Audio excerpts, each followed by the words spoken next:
Hello, my name is Dr. Claire Naylor and I'm the Product Marketing Manager for Quantifoil Electron Microscopy Sample Supports, and I'd like to talk to you today about how adding an additional ultra-thin carbon layer to your grid could improve your data quality.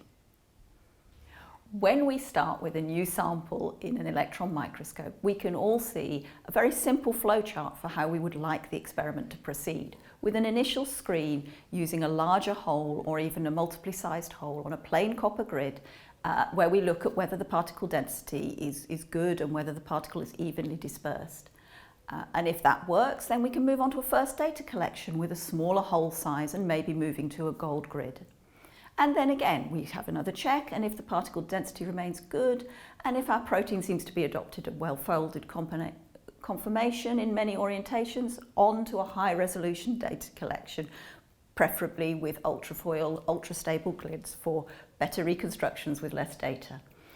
What do we do when one of these stages goes wrong? As it does in so many cases. Often we're stuck looking for suggestions for how to change it, as I've got in this red box. I'd like to talk to you today about one way we can improve that. So, the first thing we need to establish in order to do anything is what could be wrong with the particles. A major cause here, illustrated from a lovely publication by D'Imprima in eLife in 2019, can come from two different sources. Primarily, the first thing that can happen with your particles when you look at them on the grid, if you see those yellow-coloured particles, is that you get adsorption onto the air-water interface. The other problem is that proteins are naturally attracted to the carbon that forms the support, and so they will sequester onto that carbon support and away from the holes where you want to take your data, and that reduces your particle density. So what we need to do is, how can we deal with these two different aspects of sample preparation issues? And there are many ways we can do that. For a start, you can look at optimizing buffer and protein conditions, and you can consider changing your protein by adding a nanobody, cross-linking, or making other protein surface modifications such as small mutations in the protein sequence. You can also look at adding protein-friendly surfactants such as Chapso to block access to the air-water interface.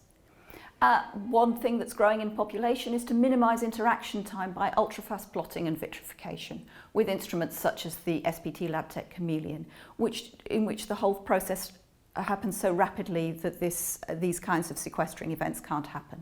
But what I'd like to talk to you today about is a very simple change that you can make without altering anything about your previous protein purification steps. And that's the addition of an ultra-thin continuous layer of carbon on the top of your holy carbon support. So, why should you try this? Well, it solves the two major problems we talked about earlier, by improving particle density, because the ultra-thin carbon layer allows it to bind across the whole grid. But also it improves sample density and sample quality by sequestering it away from the air-water interface by having it bind onto that continuous layer.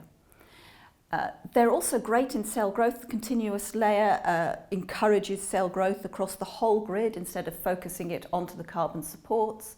And they're ideal for use with biopassivation and pegylation if you're wanting to do micropatterning or other improvements to your on-grid cell growth.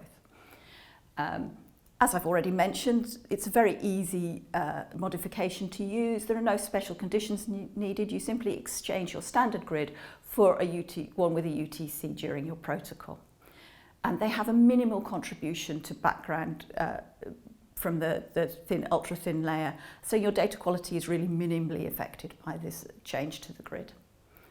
They're a very established modification, and it works on a wide range of sample types, from protein complexes such as this SARS-CoV-2 complex to membrane proteins and membrane protein complexes, and viruses as well.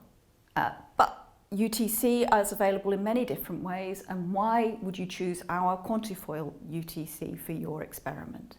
Well, Quantifoil grids are all checked and pass our quality control before leaving our manufacturing facility, so you have a peace of mind of the quality of grid you're going to get. In addition, we're using batch processes to produce each grid in identical conditions, so you have reproducibility of your grid rather than using small production techniques within a laboratory. And of course, you save all that time that you would normally be wasting on the repetitive technical task of producing an additional layer for your grid. We can offer the UTC on almost any grid in our catalogue, and you can choose a thickness to suit your project. So why not contact us today and we'll help you select the best option for your sample.